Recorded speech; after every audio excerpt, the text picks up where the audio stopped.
Students, good day. In inclusive education, we are discussing Unit 3 Identification, Assessment, and Education of differently able children, children with various disabilities and related to psychological, mental, and various disabilities and various differences. Under that, we are in the last subunit, I think so. So, in this class, we are going to discuss identification, assessment, and education of juvenile delinquency, otherwise, juvenile delinquents, identification, assessment, and education of juvenile delinquents. బాల నేరస్తులు బాల నేరస్తులను గుర్తించడం, వాళ్ళ యొక్క మదింపు చేయటం, వారి కోసం ఎటువంటి విద్యా కార్యక్రమాలు అమలు చేయాలనే విషయాన్ని ఈరోజు ఈ సెషన్లో తెలుసుకుందాం. యాజ్ యూజువల్, ఐడెంటిఫికేషన్ అనేది with the help of characteristics we can identify any type of disabled child, special child, whoever it may be. Okay, so we are doing like that only.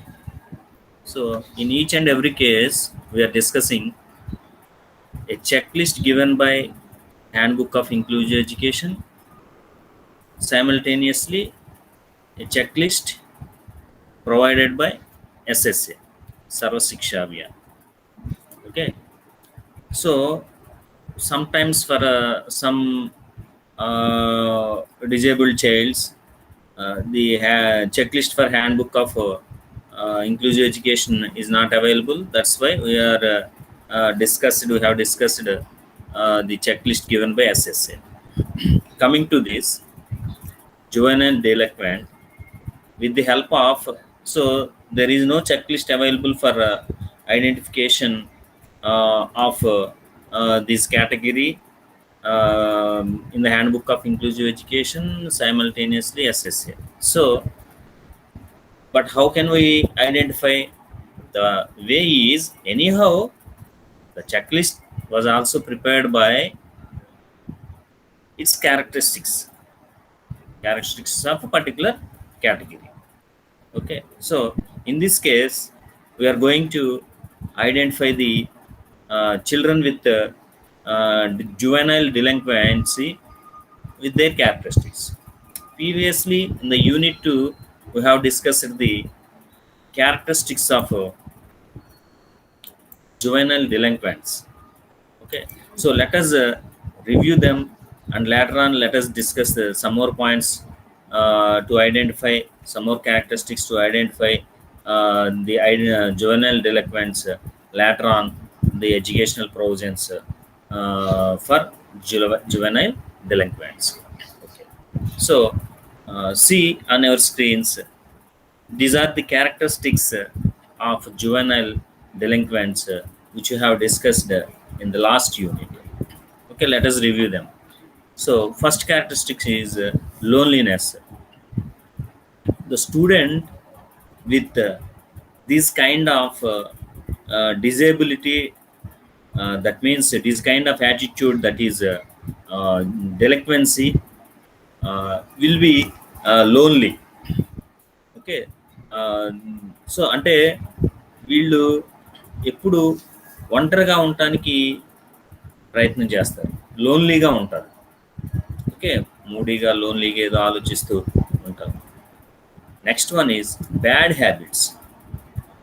They will have so many bad habits like smoking, drinking, thefting, okay, disturbing others, okay, so paining others, like that. So many bad habits they will have.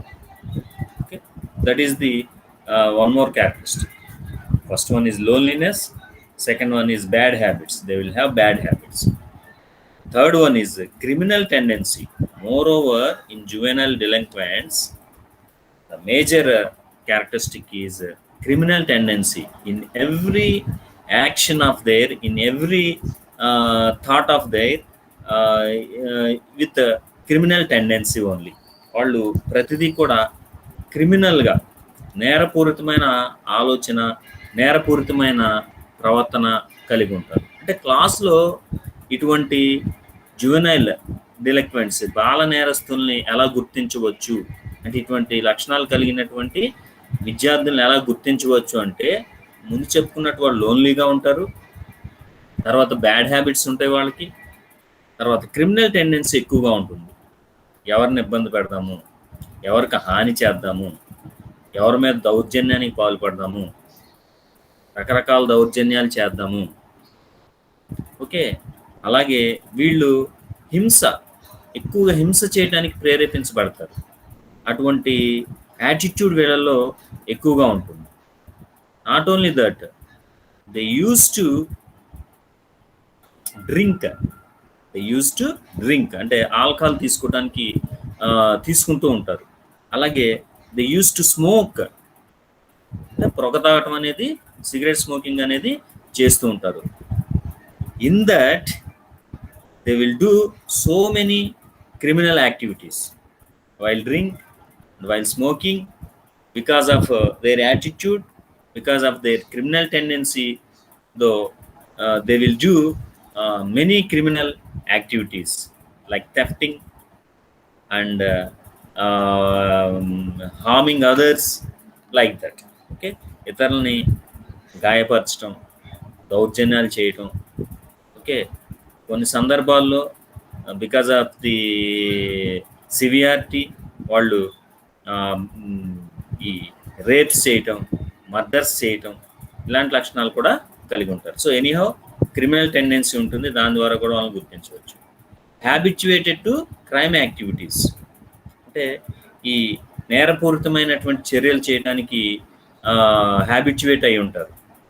Okay, so అంటే ఒక పని పదేగా చేస్తూ ఉంటే, మనం ఒక స్కిల్డ్గా చేస్తూ ఉంటే మనం దాన్ని హ్యాబిచ్యువేషన్ అంటాం. అలాగే వీళ్ళు క్రిమినల్ యాక్టివిటీస్కి, క్రైమ్ యాక్టివిటీస్కి హ్యాబిచ్యువేట్ అయి ఉంటారు because of their criminal tendency. Okay, with that characteristic also we can identify the student with juvenile delinquency. Next one, usually addicted to theft. So at the school level, they usually addicted to theft. దొంగతనం చేయడానికి ఎక్కువగా అలవాటు పడి ఉంటారు, దొంగతనాలు చేస్తూ ఉంటారు. అలాగే తోటి విద్యార్థులతో దౌర్జన్యంగా వ్యవహరిస్తూ ఉంటారు. అలాగే తోటి పిల్లల్ని ఏడ్పిస్తూ ఉంటారు, వాళ్ళని ఇబ్బంది పెట్టడం, గాయపరచడం, వాళ్ళ పక్కన కూర్చొని వాళ్ళని హింసించటం, ఇలాంటి యాక్టివిటీస్ ద్వారా తోటి పిల్లల్ని ఏడిపిస్తూ ఉంటారు. అలాగే హింసాత్మక చర్యలు, తోటి పిల్లల మీద హింసాత్మక చర్యలకి పాల్పడుతూ ఉంటారు. అలాగే బలాత్కారానికి పాల్పడుతూ ఉంటారు. ఓకే, అలాగే అంటే యూజువల్గా వీళ్ళు దొంగతనం అనేది చేస్తూ ఉంటారు. ఇది కూడా వాళ్ళ యొక్క ఒక లక్షణంగా మనం చెప్పవచ్చు. Okay, next one, murderers. వీళ్ళు అంటే based on the severity level of the criminal tendency, some of the juvenile delinquents may be murderers. So వీళ్ళు మర్డర్స్ చేసేటువంటి స్వభావాన్ని కలిగి ఉంటారు. అంటే స్కూల్ వాతావరణంలోనే కాకుండా బయట సమాజంలో కూడా వీళ్ళు వీళ్ళు కూడా కొన్ని సందర్భాల్లో మర్డర్స్ చేసుకునే అవకాశం అనేది, అలాగే కొన్ని మర్డర్స్ పాల్పడే అవకాశం అనేది, అలాగే ఇలాంటి రౌడీ మూకలు వీళ్ళతో కలిసి మర్డర్స్లో పాల్గొనే అవకాశం అనేది వీళ్ళలో అటువంటి లక్షణం అనేది ఎక్కువగా ఉంటుంది. Okay, away from school and education. So ఇలాంటి లక్షణాలు ఉన్నారు, వీలైనంత వరకు ఎక్కువగా స్కూల్ వాతావరణానికి దూరంగా ఉండటం, విద్యకు దూరంగా ఉండటం అనేది జరుగుతూ ఉంటుంది. సో కాబట్టి వీళ్ళు ఎక్కువగా సమాజంలో క్రిమినల్ టెండెన్సీ ఉన్నటువంటి వ్యక్తులతో కలిసి తిరగటం, వాళ్ళతో పాటు మర్డర్స్లో పాల్గొనటం, అలాగే పొగ తాగటం, డ్రింకింగ్ చేయటం, ఆల్కహాల్ తీసుకోవటం, మత్తు పదార్థాలు తీసుకోవటం, అలాగే ఆ మత్తులో నేరాలు చేయటం, బలాత్కారాలు చేయటం.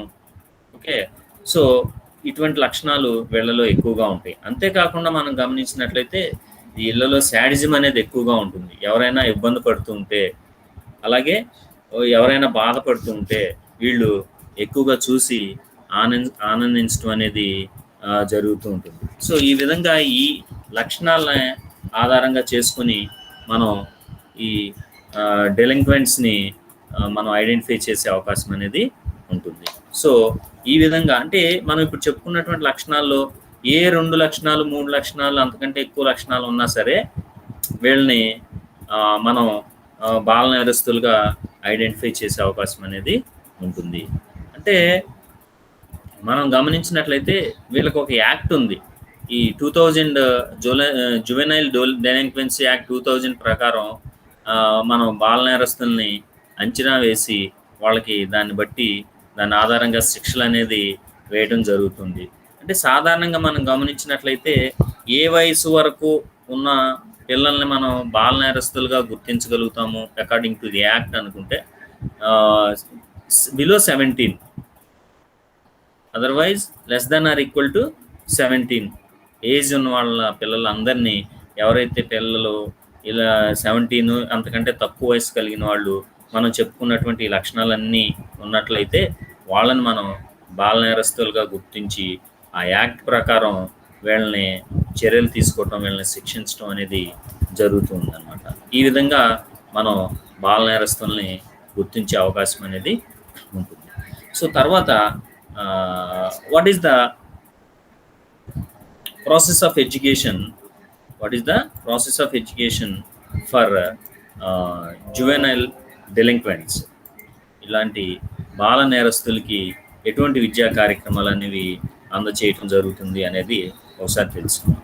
అంటే ఇక్కడ బాల నేరస్తుల కోసం చూసినట్లయితే ఈ యాక్ట్ ఏదైతే ఉందని 2000 act juvenile delinquency care and protection of children act 2000 ఉందని చెప్పుకున్నాము. దాని ప్రకారం వీళ్ళని శిక్షించాలి అని ముందు డిస్కస్ చేసుకున్నాం. శిక్షించటమే కాకుండా అంటే పనిష్మెంట్ ఇవ్వటమే కాకుండా వీళ్ళకి విద్య కూడా అందించాలి. ఇక మనం బాల నేరస్తుల విద్యాలయాలని మనం వింటూ ఉంటాం. మన మూవీస్లో కూడా చూపిస్తూ ఉంటారు. చాలా మూవీస్లో ఈ 17 సంవత్సరాల లోపు పిల్లలు కనుక నేరాలు చేసినట్లయితే వాళ్ళని తీసుకెళ్ళి జువెనైల్ హోమ్స్లో వేసి వాళ్ళకి ఎడ్యుకేషన్ కూడా ఇప్పించడం జరుగుతుంది. మన సినిమాల్లో చూసినట్లయితే ఈ ఎడ్యుకేషన్ ద్వారా మంచి ఆఫీసర్స్ అయిన వాళ్ళని చూపిస్తూ ఉంటారు. మంచి పోలీస్ ఆఫీసర్స్ అయిన వాళ్ళ నుంచి, అంటే బాల నేరస్తుల నుంచి పోలీసులు అయిన వాళ్ళని చూపిస్తారు, పోలీసులు లాయర్స్ అయిన వాళ్ళని చూపిస్తారు. ఏ విధంగా చూపిస్తారు అంటే వీళ్ళు 17 సంవత్సరాల లోపు వాళ్ళు, ఓకే,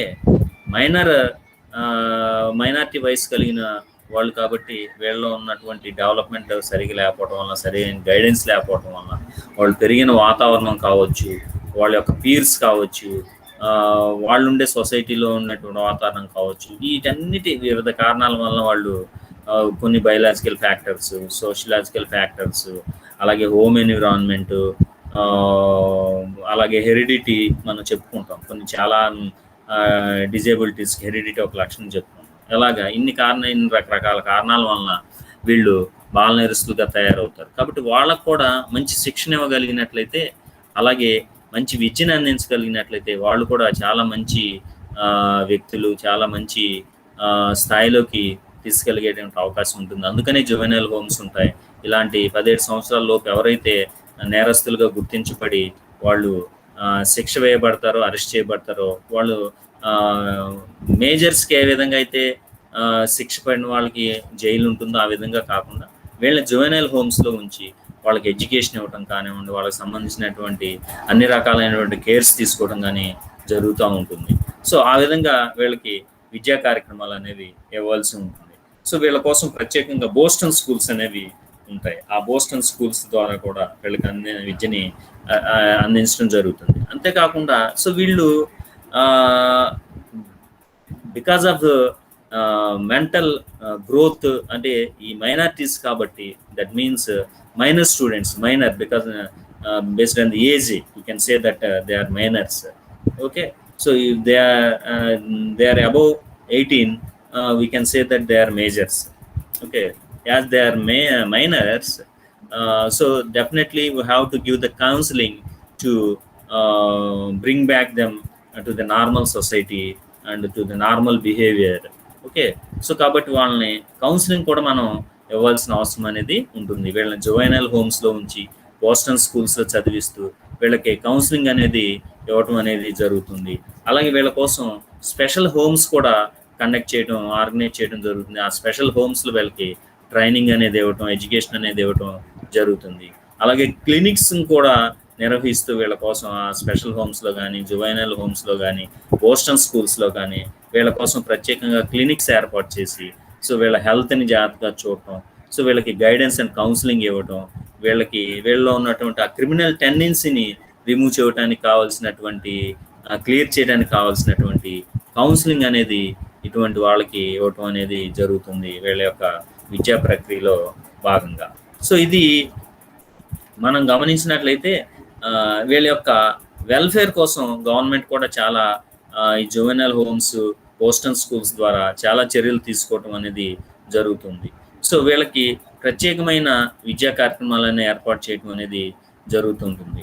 అంతేకాకుండా వీళ్ళకి ప్రత్యేకమైనటువంటి ఉపాధ్యాయులు, శిక్షణ పొందిన ఉపాధ్యాయులు, అంటే సాధారణ ఉపాధ్యాయులు వీళ్ళకి బోధన చేయటం అనేది కొంతవరకు కష్టంగా ఉంటుంది. కాబట్టి సో జువెనల్ చైల్డ్కి, బాల నేరస్తులకి విద్యను అందించడం కోసం ప్రత్యేకంగా శిక్షణ పొందినటువంటి ఉపాధ్యాయుల్ని వీళ్ళ కోసం నియమించడం అనేది జరుగుతూ ఉంటుంది. అంతేకాకుండా కరికులం కూడా మామూలు కరికులం, పిల్లల కోసం ఉండేటువంటి కరికులం కాకుండా ప్రత్యేకమైనటువంటి స్పెషల్ కరికులంని డిజైన్ చేసుకుని దాని ద్వారా, అంటే ఈ కరికులం కూడా వీళ్ళలో ఉన్నటువంటి ఆ క్రిమినల్ టెండెన్సీని రిమూవ్ చేసి వీళ్ళని ఎడ్యుకేషన్ వైపుగా లీడ్ చేయడానికి, మంచి హ్యాబిట్స్ డెవలప్ చేయడానికి, వీళ్ళలో ఒక ఇంట్రెస్ట్ని, పాజిటివ్ యాటిట్యూడ్ ఇంట్రెస్ట్ని క్రియేట్ చేయడానికి, వీళ్ళలో కొన్ని స్కిల్స్ని డెవలప్ చేయడానికి ఇలాంటి కరికులంని డిజైన్ చేసుకుని దానికి అనుగుణంగా సో వీళ్ళకి విద్యా కార్యక్రమాలు అనేది అందించడం జరుగుతుంది. అలాగే విద్యార్థులు వీళ్ళ యొక్క సెల్ఫ్ ఎక్స్ప్రెషన్, భావ వ్యక్తీకరణ కోసం, స్వీయ వ్యక్తీకరణ కోసం, అలాగే వీళ్ళకి సంబంధించినటువంటి స్కిల్స్, ఎంప్లాయబిలిటీ స్కిల్స్ చేయటం కోసం వొకేషనల్ ట్రైనింగ్ అనేది ఇవ్వటం జరుగుతుంది. వొకేషనల్ ట్రైనింగ్ అనేది ఇవ్వాల్సిన అవసరం ఉంటుంది. సో ఎనీహౌ వీళ్ళ యొక్క ప్రాథమిక అవసరాలు తీర్చడానికి కావాల్సినటువంటి ఏర్పాట్లు అనేవి అందించాలి. సాధారణంగా మనం గమనించినట్లయితే ఎందుకు విద్యార్థులు కొంతమంది ఈ స్కూల్ ఏజ్ చిల్డ్రన్లో బాల నేరస్తులుగా మారుతున్నారు అంటే బికాస్ ఆఫ్ వేరియస్ రీజన్స్. వాటిలో సోషల్ ప్రాబ్లమ్స్ ఎక్కువగా ఉంటాయి. వీళ్ళకి ప్రాథమిక అవసరాలు తీరకపోవటం, ప్రాథమిక అవసరాలు అందుబాటులో లేకపోవటం, సో దానివల్ల ఏర్పడేటువంటి సొసైటీ మీద విముఖత, దానివల్ల వీళ్ళ క్రిమినల్ టెండెన్సీ అనేది పెరుగుతూ ఉంటుంది అనమాట. అందువల్ల వీళ్ళు బాల నేరస్తులుగా మారిపోయే అవకాశం ఉంది. సో కాబట్టి ఏదైతే బేస్ ఉందో ప్రతిదానికి మనం చూసినట్లయితే కొన్ని మెడికల్ ట్రీట్మెంట్స్లో ఏవైనా ట్రీట్మెంట్ చేసే సందర్భంలో రూట్ కాజ్ ఏదో కనుక్కొని ఆ రూట్ కాజ్ నుంచి ఆ ఇల్నెస్ని రిమూవ్ చేయడానికి ప్రయత్నం చేస్తూ డాక్టర్స్ అనేవి మెడిసిన్స్ ఇవ్వడం జరుగుతుంది. సో అదేవిధంగా ఇక్కడ కూడా జువెనైల్ డిలింక్వెంట్స్ని మనం చూసినట్లయితే వాళ్ళ రూట్ కాజ్ ఏంటో తెలుసుకొని దానికి అనుగుణంగా దాన్ని ఓవర్కమ్ చేసే ప్రయత్నం చేయడం ద్వారా, ఫర్ ఎగ్జాంపుల్ ఒక వ్యక్తి సమాజం మీద వ్యతిరేకతతో ఉన్నాడు, విరక్తితో ఉన్నాడు, విముఖతతో ఉన్నాడు. What is the reason for that? First of all we have to find out the reason for that negative attitude. Okay, then we have to clear that attitude, then automatically he will become a normal child and normal student. So likewise in juvenile delinquency also, first of all we have to fulfill the primary needs of the students. Okay, so దానివల్ల కొంతమంది విద్యార్థులు బాల నేరస్తులుగా మారేటువంటి అవకాశాలు ఉంటాయి. కాబట్టి so వీళ్ళ యొక్క ప్రాథమిక అవసరాలు తీర్చడానికి కావాల్సినటువంటి ఏర్పాట్లు అనేవి చేయాలి. అంతేకాకుండా వాళ్ళకి emotional and social and mental అడ్జస్ట్మెంట్కి కావాల్సినటువంటి ఏర్పాట్లు, గైడెన్స్, కౌన్సిలింగ్ అనేవి చేయాలి. సో తద్వారా వీళ్ళని కొంత సమయం పాటు ఈ జువెనల్ హోమ్స్, బోస్టన్ స్కూల్స్లో చదివించడం ద్వారా వాళ్ళ యొక్క పరివర్తన వచ్చే వరకు, బిహేవియర్ చేంజ్ వచ్చే వరకు కూడా వాటిలో ఉంచేసి సో ఆ సెక్షన్ని రద్దు చేసి నార్మల్ స్కూల్స్లో అందరితో పాటు విద్యను అందించేటువంటి కార్యక్రమాలు చేయవలసిన అవసరం అనేది ఉంటుంది. సో అంతేకాకుండా పేరెంట్స్ విషయంలో కూడా గమనించినట్లయితే ఎక్కువ రీజన్స్లో మనం కొన్ని కాజెస్లో చెప్పుకున్నాం. ఇక్కడ సెకండ్ యూనిట్లో కాజెస్ చెప్పుకునేటప్పుడు చెప్పుకున్నాం. పేరెంట్స్ తప్పనిసరిగా వీళ్ళ పట్ల కొంతమంది బాల నేరస్తులు అవటానికి కారణం పేరెంట్స్ యొక్క బిహేవియర్. అది కూడా మనం డిస్కస్ చేసుకున్నాం. ఓకే, పేరెంట్స్ యొక్క బిహేవియర్ ద్వారా, ఫర్ ఎగ్జాంపుల్ కొంతమంది ఫ్యామిలీస్లో గమనించినట్లయితే వైఫ్ అండ్ హస్బెండ్ విపరీతంగా గొడవలు పడటం, కొట్టుకోవటం, తిట్టుకోవటం, కొన్ని పదజాలాలు ఉపయోగించి దూషించుకోవటం. సో ఇలాంటి వాటి వలన వాళ్ళని చూస్తూ పెరిగినటువంటి పిల్లలు వాళ్ళలో కూడా ఇటువంటి క్రిమినల్ టెండెన్సీ అనేది పెరిగిపోయి తద్వారా వాళ్ళు డెలింక్వెంట్స్గా, జువెనల్ డెలింక్వెంట్స్గా, బాల నేరస్తులుగా మారిపోయే అవకాశం అనేది ఉంటుంది. సో కాబట్టి first of all root cause, అది కూడా రూట్ కాజ్ కాబట్టి మనం వాళ్ళ పేరెంట్స్కి ట్రైనింగ్ ఇవ్వాలి, సో గైడెన్స్ ఇవ్వాలి, కౌన్సిలింగ్ ఇవ్వాలి. ఇచ్చి అసలు బేసిక్గానే బాల నేరస్తులైన వాళ్ళు తయారవ్వకుండా మనం గమనించినట్లయితే వీటి ద్వారా ఇటువంటి బాల నేరస్తులకి ఈ విధంగా విద్యా కార్యక్రమాలు అనేవి చేపట్టడం జరుగుతుంది. ఓకే, ఇది బాల నేరస్తులకు సంబంధించినటువంటి విద్యా కార్యక్రమాలు. Okay, so next concept identification, assessment and education of children with socio cultural deviation and linguistic minorities. So సామాజిక, సాంస్కృతిక వ్యత్యాసాలు కలిగినటువంటి పిల్లలు మరియు భాషాపరమైన మైనారిటీల యొక్క గుర్తింపు మరియు మదింపు. ఓకే, సో మనం గమనించినట్లయితే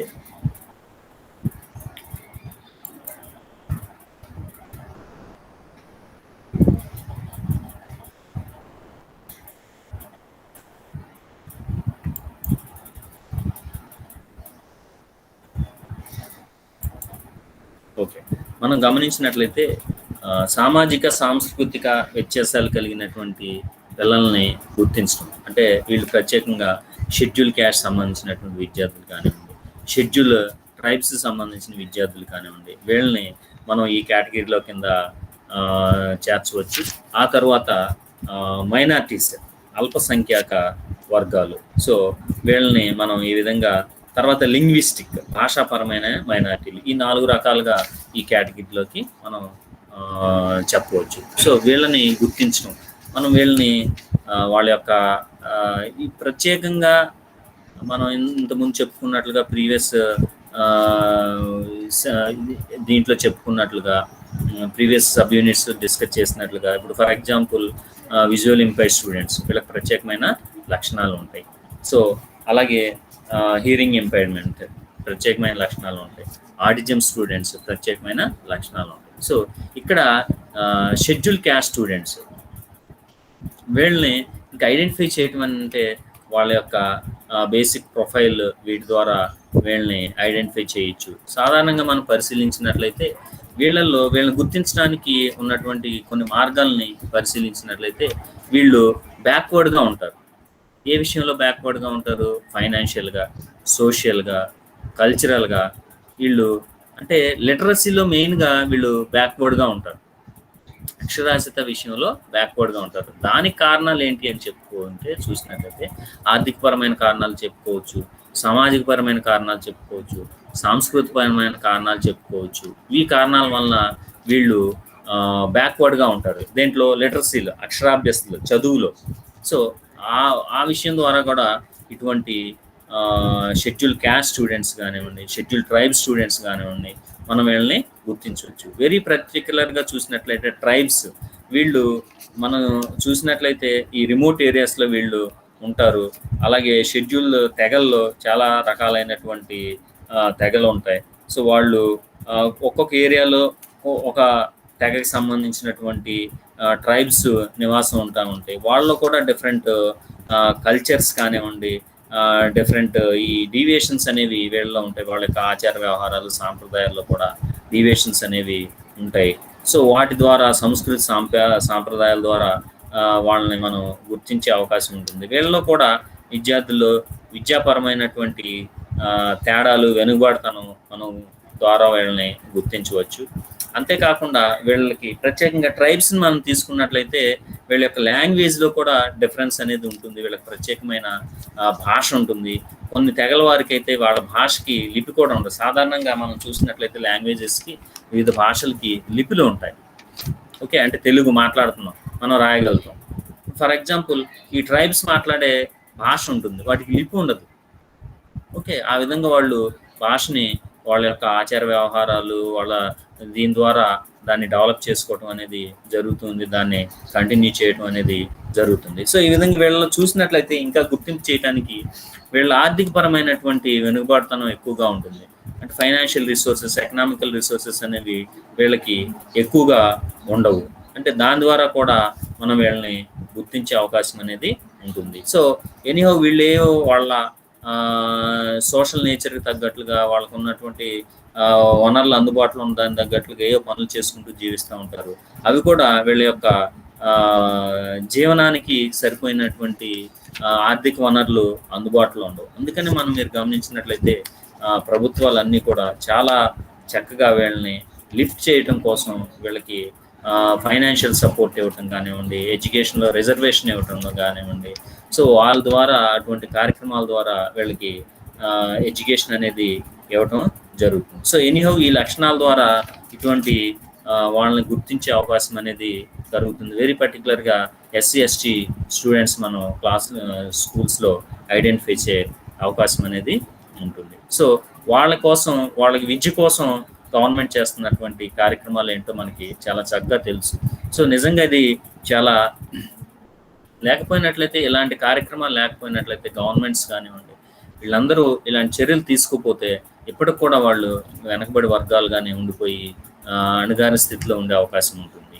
సో కాబట్టి చాలా గవర్నమెంట్స్ ఇవి చాలా మంచి కార్యక్రమాలు చేస్తున్నాయి. వాళ్ళకి రిజర్వేషన్ కల్పించడం కానివ్వండి, అది జాబ్స్లో కానివ్వండి, అలాగే ఎడ్యుకేషన్లో కానివ్వండి, వివిధ సందర్భాల్లో వివిధ అంశాల్లో వీళ్ళకి రిజర్వేషన్స్ ఇచ్చి వాళ్ళకి లిఫ్ట్ అనేవి వేయడం ద్వారా వీళ్ళు కూడా ఈరోజు ఆర్థికంగా, సామాజికంగా చాలా బలమైనగా వ్యక్తులుగా తయారవటం అనేది జరిగింది.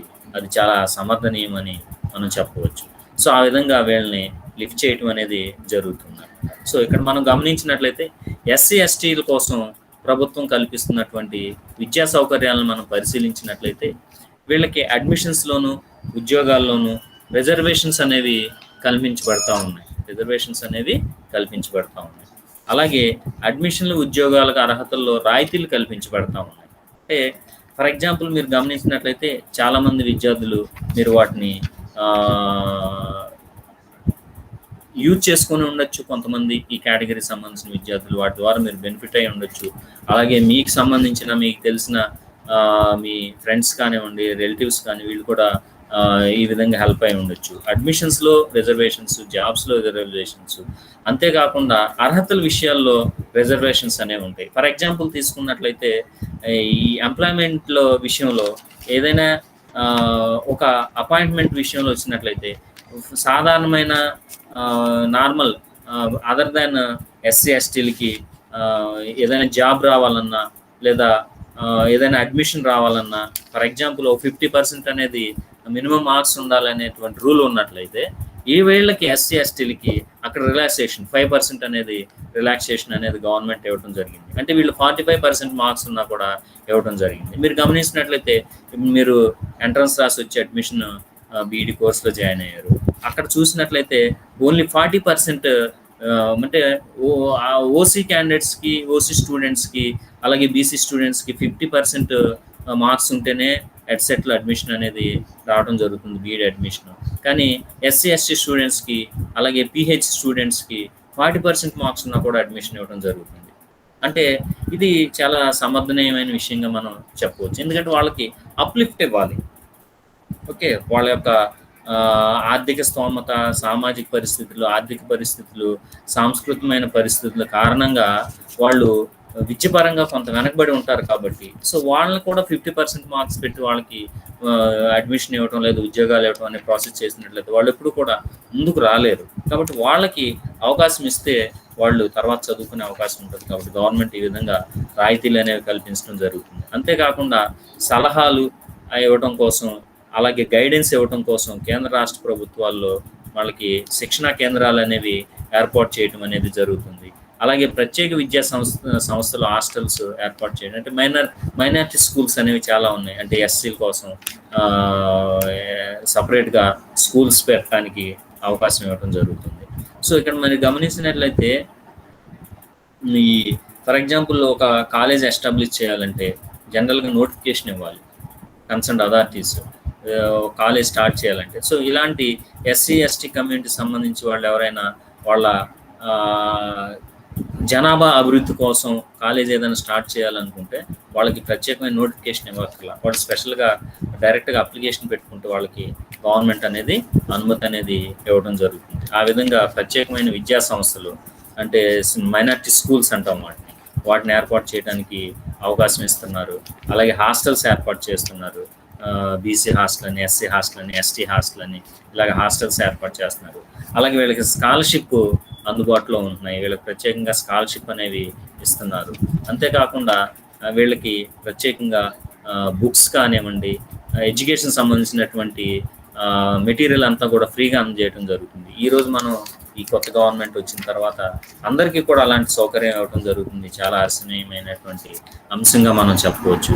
సో ఎనీహౌ వీళ్ళకి ప్రత్యేకంగా ముందు నుంచి కూడా ఫ్రీ బుక్స్ ఇవ్వడం కానివ్వండి, ఫ్రీ మెటీరియల్ ఇవ్వడం కానీ, ఫ్రీ డ్రెస్ ఇవ్వడం, యూనిఫామ్ ఇవ్వడం కానివ్వండి, ఇంకా ఏమైనా ఎడ్యుకేషన్ సంబంధించినటువంటి మెటీరియల్స్ ఇవ్వడం కానీ ఇలాంటివి జరుగుతూ ఉంటాయి. అలాగే వీళ్ళ కోసం ప్రత్యేకంగా ట్రైనింగ్ పొందినటువంటి ఉపాధ్యాయుల్ని నియమించడం అనేది జరుగుతూ ఉంటుంది.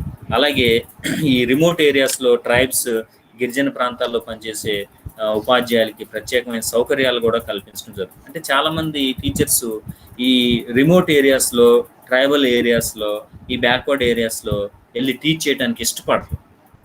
ఓకే, కాబట్టి అటువంటి ప్రాబ్లం లేకుండా మరి ఎవరు వెళ్ళకపోతే అక్కడ ఎవరు టీచ్ చేస్తారు? వాళ్ళు ఎలా డెవలప్ అవుతారు ఎడ్యుకేషనల్ డెవలప్ అవడం ద్వారా రిమైనింగ్గా ఎకనామికల్గా, సోషల్గా కూడా, కల్చరల్గా కూడా డెవలప్ అయ్యే అవకాశం ఉంది. అన్నిటి కూడా రూట్ కాజ్ అనేది ఎడ్యుకేషన్. కాబట్టి ఎడ్యుకేషన్ ఇవ్వాలి, అక్కడికి వెళ్ళి టీచర్లు పనిచేయాలంటే అందుకోసం ప్రత్యేకంగా గవర్నమెంట్ టీచర్స్కి స్పెషల్ అలవెన్స్లు ఇవ్వటం, ఇలాగా అక్కడ పనిచేసే వాళ్ళకి ప్రత్యేకమైన సౌకర్యాలు కల్పించడం, అలాగే ప్రత్యేకమైన రాయితీలు ఇవ్వటం, అదనపు అమౌంట్ని డిఏ రూపంలో కానివ్వండి, ఇంకో రూపంలో కానివ్వండి, అడిషనల్ అలవెన్స్ రూపంలో కానివ్వడం అనేది జరుగుతుంది for the benefit of the SC ST students. So అలాగే గవర్నమెంట్ ఈ విధంగా వీళ్ళని లిఫ్ట్ చేయటం కోసం, డెవలప్ చేయటం కోసం ఎన్నో రకాలైనటువంటి విద్యా కార్యక్రమాలు అనేవి అందించడం అనేది జరుగుతుంది. అంతేకాకుండా మళ్ళీ ఇంకా చూసినట్లయితే మనం చెప్పుకున్నాం మైనారిటీస్ కూడా ఉన్నారు అని. ఆ మైనారిటీస్కి ఏ విధమైన చర్యలు చేపట్టడం జరుగుతుందంటే మనం గమనించినట్లయితే వీళ్ళకి కూడా ప్రత్యేకంగా కోచింగ్ క్లాసెస్ కండక్ట్ చేస్తున్నారు. ఓకే, మనం చూసినట్లయితే మైనారిటీస్కి కూడా ఈ కోచింగ్ సెంటర్స్ ఉంటున్నాయి. అది సివిల్స్కి కానివ్వండి, కాంపిటేటివ్ ఎగ్జామినేషన్స్ కానివ్వండి, వీటన్నిటికీ కోచింగ్ సెంటర్స్ అనేవి ప్రత్యేకంగా నిర్వహించడం అనేది జరుగుతూ ఉందన్నమాట. అలాగే పాలిటెక్నిక్లు ఏర్పాటు చేయడం జరుగుతుంది. అలాగే ఇలాగ మైనారిటీస్ కోసం నిర్వహించేటువంటి స్కూల్స్, ఎడ్యుకేషన్ ఇన్స్టిట్యూషన్స్లో ఉన్నటువంటి టీచర్స్ కానివ్వండి, అడ్మినిస్ట్రేటర్స్ కానివ్వండి, వీళ్ళందరికీ కూడా శిక్షణా కార్యక్రమాలను గవర్నమెంట్ ఏర్పాటు చేయడం జరిగింది. అలాగే వీళ్ళ సంస్థలకి ప్రత్యేకంగా గుర్తింపు ఇచ్చి, అంటే మైనారిటీస్ కోసం రూపొందించినటువంటి ఎడ్యుకేషన్ ఇన్స్టిట్యూషన్స్, ఆర్గనైజేషన్స్ ఏమైతే ఉన్నాయో వాళ్ళకి రాయితీలు కల్పించి, వాళ్ళకి కావాల్సినటువంటి సౌకర్యాలు కల్పించి, వాళ్ళు ఈ ఇన్స్టిట్యూషన్స్, ఆర్గనైజేషన్స్ ఏర్పాటు చేయడంలో రూల్స్ వాటి నుంచి కొన్నిటిని మినహాయింపు ఇవ్వటం కూడా జరుగుతుంది. ఆ విధంగా వాళ్ళకి ఎడ్యుకేషన్ కూడా ప్రోత్సాహం అనేది ఇవ్వటం జరుగుతుంది. అలాగే ఈ వీళ్ళకి కూడా స్కాలర్షిప్స్, బ్యాక్వర్డ్ మైనారిటీస్ కూడా స్కాలర్షిప్ అనేది అందజేయడం జరుగుతుంది వీళ్ళకి కూడా. సో ఎలాగే విధంగా అయితే ఎస్సీ ఎస్టీలకి స్కాలర్షిప్, మెరిట్ స్కాలర్షిప్, అలాగే వీళ్ళకి మెయింటెనెన్స్ ఫీజులు ఇవ్వడం జరుగుతుందో, అలాగే మైనారిటీస్ కూడా ఫ్రీ బుక్స్ ఇవ్వడం కానివ్వండి, అలాగే ఫ్రీ ఎడ్యుకేషన్ సంబంధించిన మెటీరియల్స్, డ్రెస్, షూస్ ఇలాంటివి ఇవ్వటం కానివ్వండి, అలాగే స్కాలర్షిప్ ఇవ్వటం కానివ్వండి, అలాగే వీళ్ళకి కూడా వసతి గృహాలు, హాస్టల్స్ ఏర్పాటు చేయడం కానివ్వండి, ఇలాంటి కార్యక్రమాలు ఏర్పాటు చేయడం అనేది జరుగుతుంది. అంతేకాకుండా ఇలాంటి వాళ్ళ కోసం ఇంకా ఫీజిబిలిటీ కోసం నాన్ ఫార్మల్, అనైతిక విద్య కార్యక్రమాలు కూడా ఏర్పాటు చేయడం జరుగుతుంది. వీళ్ళలో చూసినట్లయితే ఇంకా కొంతమంది మీడియం లాంగ్వేజ్ పరంగా వాళ్ళకి భాషలో పాఠశాలలు ఏర్పాటు చేయడం అనేది జరుగుతూ ఉంది. ముస్లిమ్స్ చూసినట్లయితే ముస్లిమ్స్ కావాల్సినటువంటి వాళ్ళ విద్యకు కావాల్సినటువంటి ఏర్పాట్లు కూడా చేయడం జరుగుతుంది. అలాగే మదర్సాలు అంటారు, వాటిని ఏర్పాటు చేసి వాళ్ళకి విద్య అందించడం అనేది జరుగుతుంది. అలాగే ఉర్దూ మీడియం స్కూల్స్ని ఏర్పాటు చేసి విద్యను అందించడం అనేది జరుగుతుంది. అలాగే ఉర్దూ యూనివర్సిటీ కూడా ఉంది, మనకు తెలుసు. సో దాని ద్వారా కూడా వాళ్ళ లాంగ్వేజ్ సంబంధించిన అటువంటి అది మైనార్టీస్ కోసం వీళ్ళు ఈ ముస్లిం మైనార్టీస్కి మనం చెప్పుకోవచ్చు, వీళ్ళ కోసం కూడా ఏర్పాట్లు అనేవి చేయటం అనేది జరుగుతుంది. సో ఈ విధంగా మైనార్టీస్ కూడా విద్యా కార్యక్రమాలని మన ప్రభుత్వాలు అందజేస్తున్నాయని చెప్పుకోవచ్చు. ఇంకా మనం చూసినట్లయితే లింగ్విస్టిక్ మైనార్టీస్, భాషాపరమైన మైనార్టీలని మనం సెకండ్ యూనిట్లో కూడా డిస్కస్ చేసుకున్నాం. సో ఇక్కడ అంటే భాషాపరమైన మైనార్టీస్లు లింగ్విస్టిక్ మైనార్టీస్ అని ఎవరు అంటారు అంటే వాళ్ళు ఉండే ప్రాంతంలో ఆ భాష మాట్లాడే వాళ్ళు తక్కువగా ఉంటారు. మైనార్టీస్ అంటే తక్కువగా ఉంటాం.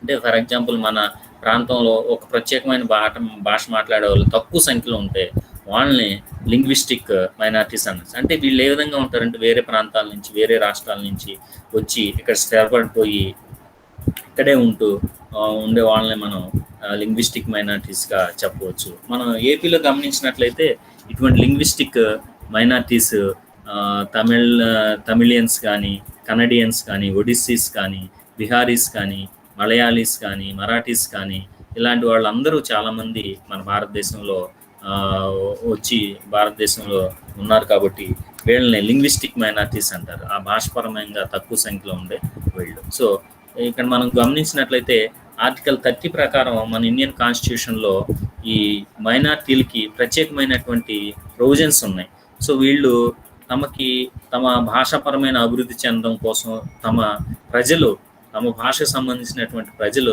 అభివృద్ధి చెందడం కోసం ప్రత్యేకంగా వాళ్ళు పాఠశాల స్థాపించుకునేటువంటి హక్కుని వీళ్ళకి కల్పించడం అనేది జరిగింది. దానికి కావాల్సినటువంటి రాయితీలు కల్పించడం, అలాగే వాళ్ళకి కావాల్సినటువంటి డొనేషన్స్ ఇవ్వటం, వాళ్ళు భాషాపరమైనటువంటి ఇన్స్టిట్యూషన్స్ రన్ చేసుకోవటం కోసం వాళ్ళకి హక్కు కల్పించడం, అటువంటి ప్రొవిజన్ ఇవ్వటం, ఆ ప్రొవిజన్తో పాటు వాళ్ళకి కావాల్సినటువంటి ఫైనాన్షియల్ సపోర్ట్ని చేయటం అనేది కూడా వీళ్ళకి గవర్నమెంట్ కల్పించేటువంటి ఒక ఎడ్యుకేషన్ ప్రొవిజన్గా మనం చెప్పవచ్చు. అంతేకాకుండా ఆర్టికల్ 350A మనం గమనించినట్లయితే దీని ప్రకారం భాషాపరమైనటువంటి మైనార్టీ, లింగ్విస్టిక్ మైనార్టీస్ ఎవరైనా ఉన్నారో వాళ్ళ పిల్లలకి ప్రాథమిక విద్యని ప్రాథమిక దశలో మాతృభాషలో బోధనకి కావాల్సినటువంటి ఏర్పాట్లు ప్రతి రాష్ట్రం కూడా చేయవలసిన అవసరం ఉంది. అన్ని రాష్ట్రాలు ఈ విధంగా చేస్తున్నాయని చెప్పి మనం గమనించవచ్చు. ఓకే, అంటే వీళ్ళు బేసిక్గా వీళ్ళకి మనం ఒక ప్రొవిజన్ ఇచ్చాం ఆర్టికల్స్ రాజ్యాంగం ప్రకారం. అదేంటంటే వాళ్ళ భాషాపరమైనటువంటి స్కూల్స్ని ఏర్పాటు చేసుకోవడానికి ప్రత్యేకమైన హక్కు కల్పించి వాళ్ళకి కావాల్సినటువంటి ఫైనాన్షియల్ సపోర్ట్ కూడా గవర్నమెంట్ అందజేయడం జరిగింది. కాబట్టి ప్రాథమిక విద్య వాళ్ళ యొక్క లాంగ్వేజ్లోనే జరిగేలాగా సౌకర్యాలు అనేవి ప్రతి రాష్ట్రంలో కల్పించడం జరుగుతుంది. సో కాబట్టి మనం గమనించినట్లయితే విద్యా హక్కు చట్టం ప్రకారం ప్రతి ఒక్కరికి 6 నుంచి 14 సంవత్సరాల వరకు ఉచిత నిర్బంధ విద్యను అందించాల్సిన అవసరం అనేది ఉంది. సో దాన్ని అనుసరించి ఈ విధమైన ఏర్పాట్లు ప్రతి గవర్నమెంట్ తీసుకోవాల్సిన అవసరం, తీసుకుంటున్నటువంటి పరిస్థితిని మనం గమనించవచ్చు. సో దీంట్లో ఎక్సెప్షన్స్ ఏమి లేకుండా గవర్నమెంట్, ప్రైవేట్ ఎడ్యుకేషనల్ ఇన్స్టిట్యూషన్స్ అన్నీ కూడా ఇలాంటి కార్యక్రమాలు లింగ్విస్టిక్ మైనార్టీస్ కోసం చేయవలసిన అవసరం అనేది ఉంది. సో కాబట్టి సొసైటీలో ఈ లింగ్విస్టిక్ మైనార్టీస్ ఎవరైతే ఉన్నారో వీళ్ళందరికీ కూడా అందరితో పాటు సమాన విద్యా అవకాశాలు ఏర్పరచడానికి ఎన్నో అవకాశాలు ప్రభుత్వాలు కల్పిస్తున్నాయని చెప్పవచ్చు మనం. ఆ విధంగా కూడా వాళ్ళని డెవలప్ చేయడానికి ప్రభుత్వాలు వివిధ చర్యలు తీసుకుంటున్నాయని చెప్పవచ్చు. సో కాబట్టి వీటన్నిటిని ఉపయోగించుకొని ఈ మైనార్టీస్ లింగ్విస్టిక్ మైనార్టీస్ ఎవరైతే ఉన్నారో వాళ్ళు కూడా డెవలప్ అయ్యి సో వాళ్ళ పిల్లలను కూడా ఎడ్యుకేషన్ పరంగా డెవలప్ చేసుకునేటువంటి అవకాశాలు ఉన్నాయి. ఈ విధంగా ఈ గవర్నమెంట్స్ ఇటువంటి లింగ్విస్టిక్ మైనార్టీస్ని గుర్తించి ఇటువంటి విద్యా కార్యక్రమాలని ఏర్పాటు చేయడం అనేది మనం గమనించవచ్చు. సో ఇది ఈ education for SC ST and minorities and linguistic minorities. Okay, so coming to the last concept of this unit, challenges in identification assessment and children of children in inclusive education. అంటే సమ్మిళిత విద్యలో పిల్లల గుర్తింపు మరియు ముదింపులో ఉండేటువంటి సవాళ్ళు ఇప్పుడు మనం చెప్పుకున్నాం. ఇప్పటి వరకు కూడా వివిధ కేటగిరీల కింద ఈ వీళ్ళని ఏ విధంగా ఐడెంటిఫై చేయొచ్చు అనే విషయాన్ని మనం ఇప్పటి వరకు డిస్కస్ చేసుకున్నాం వివిధ కేటగిరీస్ కింద. సో విజువల్ ఇంపైర్డ్ నుంచి స్టార్ట్ చేసి ఇప్పుడు మనం చెప్పుకున్నటువంటి లాస్ట్లో చెప్పుకున్నటువంటి లింగ్విస్టిక్ మైనారిటీస్ వరకు కూడా మనం వాళ్ళని ఎలా ఐడెంటిఫై చేయొచ్చు, అసెస్ చేయొచ్చు, అలాగే వాళ్ళకు ఉన్నటువంటి ఎడ్యుకేషన్ ప్రొవిజన్స్ ఏంటి, ఏ విధంగా ఎడ్యుకేషన్ అందించబడుతుంది, ఏ విధంగా ఎడ్యుకేషన్ అందించాలి అనేటువంటి సూచనలు, కార్యక్రమాలు అటన్నిటి గురించి మనం డిస్కస్ చేసుకున్నాం. అయితే ఇక్కడ దీంట్లో కొన్ని సవాళ్ళు ఉన్నాయి, ఛాలెంజెస్ ఉన్నాయి వీళ్ళని ఐడెంటిఫై చేసే విషయంలో, అసెస్ చేసే విషయంలో. అవేంటో మనం ఒకసారి పరిశీలిద్దాం. అవి చూసినట్లయితే పిల్లల్లో లోపాలు తక్కువ స్థాయిలో ఉన్నప్పుడు గుర్తించడం కష్టం. ఫర్ ఎగ్జాంపుల్ విజువల్ ఇంపైర్డ్ చేయడం లేదా హీరింగ్ ఇంపైర్డ్ చేయడం. సో మనం వాళ్ళని ఎలా గుర్తిస్తామని చెప్పుకున్నాం, లక్షణాలు చెప్పుకున్నాం. ఫర్ ఎగ్జాంపుల్ ఒక 10-15 లక్షణాలు చెప్పుకున్నాం అనుకోండి ఒక కేటగిరీలో.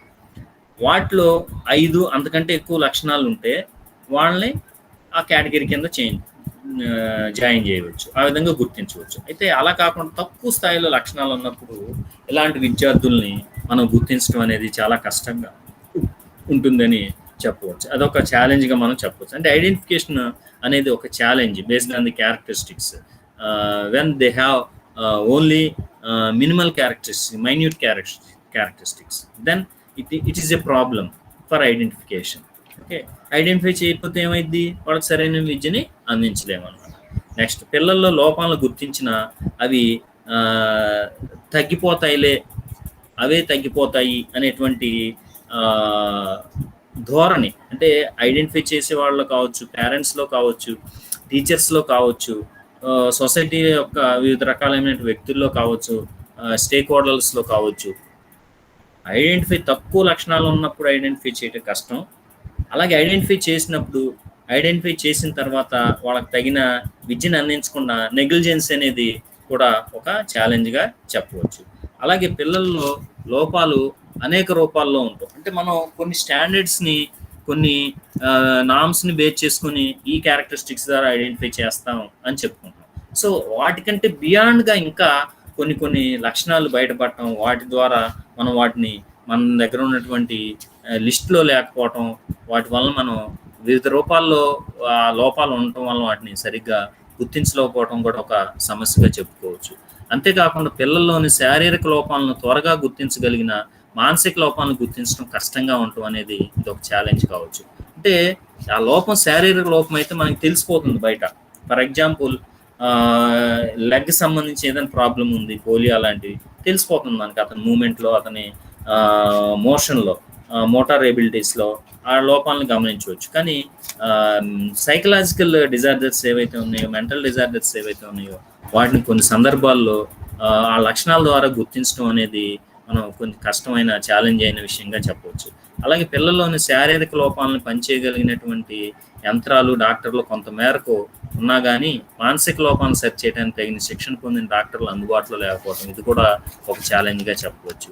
అంటే ఫిజికల్ డిజార్డర్స్ ఏవైతే ఉన్నాయో ఆ ఫిజికల్ డిజార్డర్స్కి సంబంధించినటువంటి క్యూర్ చేయడానికి కావాల్సినటువంటి మెకానిజం అందుబాటులో చాలా వరకు వచ్చిందని చెప్పుకోవచ్చు. హియరింగ్ ఇంపైర్మెంట్, దానికి కావాల్సినటువంటి పూర్వకాలంలో చెవిటి మిషన్లు ఉండేవి. అంటే వినబడిన వాళ్ళకి, వినికిడి లోపం ఉన్న వాళ్ళకి మిషన్ ఇచ్చేవాళ్ళు. ఆ మిషన్ పెట్టుకుని తెలిసిపోయేది, ఓ వీడు చెవిటి వాడరా అని. అది కొంత మానసికంగా ఆ విద్యార్థిని ఇంకా కృంగదీసే అవకాశం అనేది ఉంటుంది. కానీ nowadays because of the technology చిన్న ఇంప్లాంట్స్ లోపల, చెవి లోపల, అంటే మనకి అది ఉన్నట్లు కూడా మనకి తెలియదు. అలాంటి మెకానిజం, టెక్నాలజీ డెవలప్ అవటం వల్ల, ఇప్పుడు వాటిని యూజ్ చేయటం వల్ల సో వాళ్ళు ప్రాబ్లమ్ ఓవర్కమ్ అవుతున్నారు. సొసైటీలో కూడా వాళ్ళకి ఎటువంటి సమస్య లేకుండా నార్మల్ చైల్డ్ లాగానే గమనిస్తూ ఉన్నారు. సో కాబట్టి ఆ ఫిజికల్ డిజేబిలిటీస్ ఏవైతే ఉన్నాయో వాటిని తగిన ట్రీట్మెంట్ చేయడానికి, ఓవర్కమ్ చేయడానికి కావాల్సిన టెక్నాలజీ కానీ, డాక్టర్స్ కానీ అందుబాటులో ఉన్నారు. వాళ్ళు శిక్షణ పొందిన డాక్టర్లు ఉన్నారు. కానీ సైకలాజికల్ డిజార్డర్స్కి ట్రీట్మెంట్ చేయడానికి తక్కువ స్థాయిలో ఉన్నారు.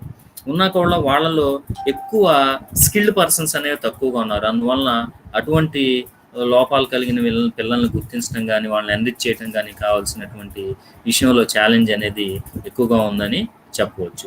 పిల్లల్లోని లోపాలను శాస్త్రీయంగా గుర్తించడానికి లేదా మదింపు చేయడానికి తగిన పరికరాలు, టెస్టులు అందుబాటులో లేవు. అంటే కావాల్సినటువంటి టూల్స్, వీళ్ళని అసెస్ చేయడానికి కావాల్సినటువంటి టూల్స్ కూడా అందుబాటులో లేవు అనేది, అంటే పూర్తి స్థాయిలో ఎక్కువ సంఖ్యలో అందుబాటులో లేవని చెప్పవచ్చు. పిల్లల లోపాల స్థాయిలని సరిగా లేదా పూర్తి స్థాయిలో అంచనా వేయలేకపోవడం, సో సరిగ్గా అసెస్ చేయలేకపోవడం, వాళ్ళ రేంజ్ ఆఫ్ డిజేబిలిటీని అసెస్ చేయలేనటువంటి పరిస్థితులు ఉన్నాయి. పిల్లల్లో లోపాన్ని గుర్తించడంలో పిల్లలే సరిగ్గా సహకరించకపోవడం. So cooperation from the student. For example, ఒక విద్యార్థిని, వినికి లోపం కలిగిన విద్యార్థిని మనం గుర్తించాలి అనుకున్నాం. ఎలా గుర్తిస్తాం? ఆ పిల్లల నుంచి రెస్పాన్స్ వచ్చిందా, దాని ద్వారా మనం గుర్తించగలం. సో వాళ్ళలో సరైనటువంటి రెస్పాన్స్ కానీ కోఆపరేషన్ కానీ లేకపోవడం వల్ల కూడా మనం ఎన్ని చెక్ లిస్టులు ఉపయోగించినా, ఎన్ని టూల్స్ ఉపయోగించినా వాళ్ళని ప్రాపర్గా ఐడెంటిఫై చేయలేకపోవడం అనేది జరుగుతుంది. అంతేకాకుండా పేరెంట్స్ కూడా ఒక ఛాలెంజ్. సో పేరెంట్స్ కూడా సహకరించకపోవటం, వాళ్ళలో లోపాలు ఉంటే వాళ్ళని చెప్పకపోవటం, అలాగే వాళ్ళు కూడా నెగ్లెక్ట్ చేయటం పిల్లల్ని. కాబట్టి అది ఒక ఛాలెంజ్ చేయొచ్చు. అంతేకాకుండా ఇంకో ఛాలెంజ్ ఏంటంటే టీచర్ కూడా ప్రధానమైన ఛాలెంజ్. టీచర్ కూడా నిజంగా టీచింగ్ అనేది ఒక service, it's not a job, service. So కాబట్టి దానికి తగినట్లుగా టీచర్ బిహేవ్ చేయకపోవడం వల్ల కూడా ఇటువంటి ఇంక్లూజివ్ ఎడ్యుకేషన్ సంబంధించిన పిల్లల్ని గుర్తించడంలో ఒక ఛాలెంజ్ అనేది, ఇది కూడా ఒక ఛాలెంజ్గా మనం చెప్పడం జరుగుతుంది. సో ఈ విధమైనటువంటి ఛాలెంజెస్ మనం దీంట్లో గమనించినట్లయితే సమ్మిళిత విద్యలో పిల్లల్ని గుర్తించడంలో, ఐడెంటిఫై చేయడంలో, అసెస్ చేయడంలో మనకి ఈ ఛాలెంజెస్ ఉన్నాయని చెప్పుకోవచ్చు. అయితే ఈ సమ్మిళిత విద్యలోని పిల్లల గుర్తింపు మరియు ముదింపు, అసెస్మెంట్, ఐడెంటిఫికేషన్ అండ్ అసెస్మెంట్లో ఆ ప్రాస్పెక్ట్స్ ఏంటి అనేది మనం చివరిగా తెలుసుకుందాం. సో ఈ ప్రాస్పెక్ట్స్ని గమనించినట్లయితే సమ్మిళిత విద్యా విధానాలు మరియు పద్ధతులు ఎప్పటికప్పుడు రూపొందుతున్నాయి. సో అంటే ఈ టెక్నిక్స్ అనేవి, ఈ ఇంక్లూజివ్ ఎడ్యుకేషన్ పాలసీస్ కానివ్వండి, మెథడ్స్ కానివ్వండి, సో ఎప్పటికప్పుడు ఎమర్జింగ్ అవుతూ ఉన్నాయి. అలాగే సమ్మిళిత విద్యని అందించడానికి చట్టాలు తేబడుతున్నాయి. అంటే కొన్ని రూల్స్ని ఫ్రేమ్ చేయడం అనేది జరుగుతూ ఉందన్నమాట. అంటే దీన్ని ఇంకా పకడ్బందీగా అమలు చేయడం కోసం ఆ లోపాలు ఏవైతే ఉన్నాయో వాటన్నిటిని ఓవర్కమ్ చేసి వాటిని పకడ్బందీకి ఇంక్లూజివ్ ఎడ్యుకేషన్ అమలు చేయడం కోసం కావాల్సినటువంటి రూల్స్ అండ్ రెగ్యులేషన్స్ని ఫ్రేమ్ చేయడం అనేది జరుగుతుంది. విద్యా బోధన వ్యక్తిగతం చేయబడుతుంది. అంటే ఇండివిజువలైజ్డ్ టీచింగ్ అనే దాన్ని ఎక్కువ ప్రిఫరెన్స్ అనేది ఇవ్వబడుతుందని చెప్పుకోవచ్చు. సో విద్య వ్యక్తి గమ్యాలకు, లక్ష్యాలకు అనుగుణంగా మార్చబడుతుంది అనమాట. సో అంటే ఈ ఎడ్యుకేషన్ ప్రాసెస్ అనేది ఈ ఇండివిజువల్ యొక్క ఎయిమ్స్, గోల్స్కి అనుగుణంగా మనం ఎడ్యుకేషన్లో చేంజెస్ అనేవి తీసుకురావడం అనేది జరుగుతుంది అనమాట. అంతేకాకుండా పిల్లలందరూ సమానంగా చూడబడుతున్నారు, ఈక్వాలిటీ. సో అందరి పిల్లలను ఒకే రకంగా, సో ఈ డీవియేషన్స్కి డిఫరెంట్ డీవియేషన్స్ కల్చర్ పరంగా కానివ్వండి, ఆర్థిక పరంగా కానివ్వండి, మతపరమైన కానివ్వండి, సామాజిక పరంగా కానివ్వండి, ఎటువంటి డీవియేషన్స్కి తావు లేకుండా అందరినీ సమాన స్థాయిలో చూడటం అనేది ఒక పర్స్పెక్టివ్గా మనం చెప్పవచ్చు. అలాగే ఈ టీచింగ్ విషయంలో కూడా మోడిఫికేషన్స్ అనేవి తీసుకురాబడుతున్నాయి. అలాగే ఈ బోధన, ఇన్నోవేటివ్ టీచింగ్ అనేది చేయటం అనేది జరుగుతూ ఉంది. అలాగే ఈ ప్రత్యేక అవసరాలు కలిగినటువంటి వాళ్ళ కోసం ఈ కొన్ని స్కూల్స్, సపరేట్ స్కూల్స్ లేదా part time schools, part time teaching, separate teaching అనేది చేయటం జరుగుతూ ఉంది. అలాగే గైడెన్స్ అండ్ కౌన్సిలింగ్ సెంటర్స్ కూడా ఏర్పాటు చేసి ఇలాంటి పిల్లల కోసం గైడెన్స్ అండ్ కౌన్సిలింగ్ కూడా అందించడం జరుగుతూ ఉంది. సో అంతేకాకుండా ఈ పిల్లల యొక్క ఎబిలిటీస్ ఏవైతే ఉన్నాయో వాటికి అనుగుణంగా ఎవాల్యుయేషన్ కానీ, అసెస్మెంట్ కానీ చేయటం అనేది జరుగుతూ ఉంది. సో అంతేకాకుండా అందరి కోసం, అలాగే అన్ని చోట్ల, అన్ని సమయాల్లో కూడా విద్య అందించేటువంటి కార్యక్రమం అనేది ఏర్పాటు చేయడం జరుగుతుంది. డిఫరెంట్ మోడ్స్లో మనం ఎడ్యుకేషన్ అందరికీ కూడా అందుబాటులో ఉండేలాగా చూడటం జరుగుతూ ఉంది. అంతేకాకుండా టీచర్స్కి, పేరెంట్స్కి ట్రైనింగ్ అనేది ఇవ్వటం జరుగుతుంది అనమాట. పర్టికులర్గా దీనికోసం ఈ ఓవర్కమ్ అవడం కోసం, ఇంక్లూజివ్ ఎడ్యుకేషన్ సక్సెస్ఫుల్గా అమలు చేయడం కోసం టీచర్స్కి, పేరెంట్స్కి అవసరమైనటువంటి ట్రైనింగ్ అనేది ఇవ్వడం జరుగుతుంది. ఎందుకు పేరెంట్స్కి ఇవ్వాలి? మనం చెప్పుకున్నాం ప్రతి సందర్భంలోనూ, ప్రతి డిజేబిలిటీ విషయంలోనూ పేరెంట్ రోల్ అనేది చాలా ఉంది. కాబట్టి పేరెంట్ కూడా శిక్షణ ఇవ్వగలిగినట్లయితే, సో ఇప్పుడు పేరెంట్ నెగ్లెక్ట్ చేసాడు అనుకోండి, ఫర్ ఎగ్జాంపుల్ ఏదో డిజేబిలిటీ ఉంది స్టూడెంట్లో, నెగ్లెక్ట్ చేసాడు అనుకోండి, ఆటోమేటిక్గా అతను బ్యాక్వర్డ్ అయ్యే అవకాశం, ఆ ప్రాబ్లం అనేది సివియర్ అయ్యే అవకాశం అనేది, సో అతను ఎడ్యుకేషన్ నుంచి దూరం అయ్యే అవకాశం అనేది ఉంటుంది. సో కాబట్టి వాళ్ళని పేరెంట్స్ కూడా ప్రైమరీగా వాళ్ళు బేసిక్గా ఇంటి దగ్గర పేరెంట్స్ సరైనటువంటి ట్రీట్మెంట్, వాళ్ళ కేర్ తీసుకోవటం అనేది జరిగితే అప్పుడు వీళ్ళని మనం ఎన్రిచ్ చేసే అవకాశం అనేది ఉంటుంది. అందుకోసం వీళ్ళకి శిక్షణ కూడా ఇవ్వటం జరుగుతుంది. అలాగే ప్రత్యేకమైనటువంటి హాస్పిటల్స్ కానివ్వండి, అలాగే సర్జరీస్ చేసే ఏర్పాట్లు కానివ్వండి వీళ్ళకి జరుగుతుంది. అంటే based on the type of disability అవసరమైనటువంటి సర్జరీస్ చేయడానికి కావాల్సిన ఏర్పాట్లు చేయడం జరిగింది. అలాగే వాళ్ళకి కావాల్సినటువంటి పరికరాలు, టూల్స్, టెక్నాలజికల్ టూల్స్ అన్నీ కూడా వాళ్ళు ఎన్రిచ్ అవ్వడం కోసం, ఎడ్యుకేషన్ ప్రాసెస్లో మనం వాళ్ళు యాక్టివ్గా పార్టిసిపేట్ చేయడం కోసం కావాల్సినటువంటి పరికరాలు ఏవైతే, ఎడ్యుకేషన్ టూల్స్ ఏవైతే ఉన్నాయో వాటన్నిటిని కూడా అందుబాటులోకి తీసుకురావడం అనేది జరుగుతుంది. For example hearing impaired students ఉన్నారు, వాళ్ళకి కావాల్సినటువంటి పరికరాలు అందించడం. విజువల్ ఇంపైర్డ్ స్టూడెంట్స్ ఉన్నారు, వాళ్ళకి కావాల్సినటువంటి బ్రెయిలీ లిప్లో లభించేటువంటి పుస్తకాలు కానివ్వండి, పరికరాలు కానివ్వండి, వీటిని అందించడం, అలాంటి కార్యక్రమాలు జరుగుతున్నాయి అని చెప్పవచ్చు. సో ఇలాంటి సందర్భాల్లో ఇటువంటి ప్రత్యేకమైన టూల్స్, టెక్నిక్స్ ఉపయోగించి వాళ్ళకి విద్యా కార్యక్రమాలు అందజేసే సమయంలో సో దాంట్లో శిక్షణ పొందినటువంటి ఉపాధ్యాయులను అపాయింట్ చేయటం, సో ఇటువంటి వాటికి కావాల్సినటువంటి టెక్నాలజికల్ ట్రైనింగ్ అనేది టీచర్స్కి ఇవ్వటం, శిక్షణ అనేది ఇవ్వటం అనేది జరుగుతుంది. అంతేకాకుండా పిల్లలకు కూడా వాటిని యూజ్ చేసే విషయంలో, వాటిని ప్రిజర్వ్ చేసే విషయంలో, అవసరమైతే వాటిని చిన్నటువంటి రిపేర్స్ ఏమైనా చేసుకునే విషయంలో వాటిలో కూడా వీళ్ళకి ట్రైనింగ్ అనేది, స్టూడెంట్స్ కూడా ట్రైనింగ్ అనేది ఇవ్వటం జరుగుతుంది. అంతేకాకుండా ఇండివిజువల్ స్కిల్స్ డెవలప్మెంట్ చేయడం కోసం కూడా ట్రైనింగ్ అనేది ఇవ్వటం జరుగుతుంది. అంటే పిల్లల్లో వాళ్ళ యొక్క సామర్థ్యాలకు అనుగుణంగా ఎటువంటి స్కిల్స్ అయితే డెవలప్ చేయడానికి స్కోప్ ఉంటుందో అటువంటి స్కిల్స్ని డెవలప్ చేయడం అనేది, అటువంటి కార్యక్రమాలు కూడా చేపట్టడం జరుగుతుంది.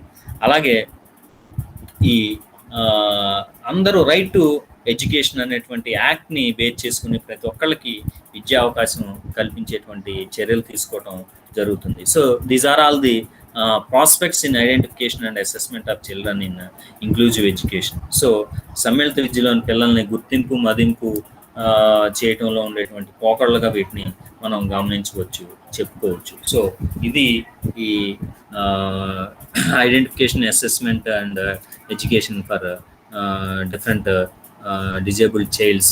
Okay, so with this subtopic we have concluded the third unit. Okay, ఇప్పటి వరకు 3 యూనిట్లు కంప్లీట్ అయినాయి. ఇంకా నెక్స్ట్ 2 యూనిట్స్ ఉన్నాయి. మీకు ఇంకా